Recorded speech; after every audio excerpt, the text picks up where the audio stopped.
৬৩ রানের জয়ে BPL champion হয়েছে রাজশাহী ওয়ারিয়র্স। ফাইনালে ব্যাটিংয়ে তানজিদ হাসান তামিমের পর বল হাতে নায়ক হয়েছেন ভিনোরা ফার্নান্দো।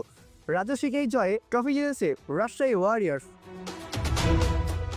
বিপিএল ফাইনালে চট্টগ্রাম রয়্যালসকে ৬৩ রানে হারিয়েছে রাজশাহী ওয়ারিয়র্স। এবার বিপিএল চ্যাম্পিয়ন হলো রাজশাহী। ২১ ফাইনাল চট্টগ্রামকে কোনো রকম পাত্তা না দিয়ে ট্রফি ঘরে তুলেছে রাজশাহী। মিরপুরের শেরেবাংলা জাতীয় ক্রিকেট স্টেডিয়ামে ফাইনাল ম্যাচে টসে হারে আগে ব্যাট করতে নামে রাজশাহী। শুরু থেকে দেখে শুনে এগিয়েছেন দুই ওপেনার সাহিবজাদা ফারহান এবং তানজিদ হাসান তামিম। পাওয়ার প্লে ৬ ওভারে বিনা উইকেটে ৪০ রান তুলে রাজশাহী ওয়ারিয়র্স।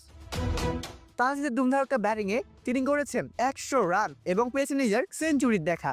তার আরেক পাশে রয়েছিলেন সাহিবজাদা ফারহান, তিনি দায়িত্বশীল ব্যাটিং করে আউট হয়ে গিয়েছেন।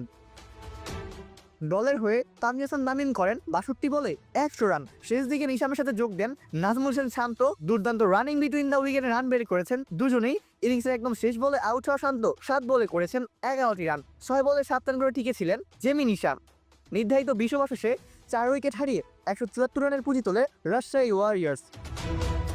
জবাব দিতে নেমে শুরুটা একদমই ভালো হয়নি চট্টগ্রাম রয়্যালসের। নাইম শেখ এবং মির্জা তাইব বেকের ওপেনিং জুটিতে এসেছে মাত্র ১৮ রান। ১০ বলে ৯ রান করে বিদায় নেন নাইম শেখ।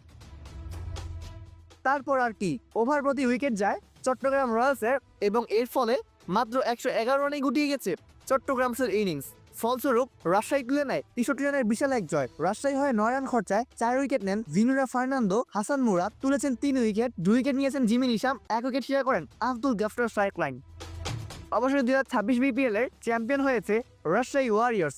অভিনন্দন রাজশাহী ওয়ারিয়র্সকে।